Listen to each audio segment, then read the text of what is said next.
standing in Guduru prayer house. నేను గూడూరు ప్రార్థన మందిరంలో నిలబడి ఉన్నాను. I think I am blessed of the Lord. నేను ప్రభునందు ఆశీర్వదింపబడినవాడిని అనుకుంటా I ఉన్నాను. grew in the portals of the house of God. ఇక్కడ నేను పెరిగాను. The principle Brother Jesdas adopted was, Yesudas అన్న గారు ఇచ్చినటువంటి ఆ principles, if one is not born again, ఒక వ్యక్తి రక్షింపబడకపోతే he is not allowed to put tumblers or istrakulu. ఇస్త్రాకులు కూడా వేసేదానికి కూడా అనుమతించేవాడు కాదు. Now he always made sure people who are born again are involved in any ministry in the church.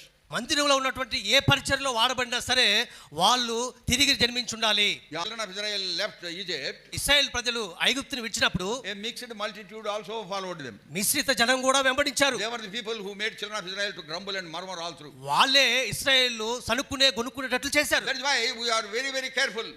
అందుకే మేము చాలా చాలా జాగ్రత్తగా ఉంటాం. Now we should be holy. మనము పవిత్రంగా ఉండాలి. We should be just. మనము నీతిగా ఉండాలి. And we should be unblameable. అనింద్యంగా ఉండాలి. Not even a finger should be pointed at us. ఒక్కరు కూడా మన వైపు వేలెత్తి చూపకూడదు.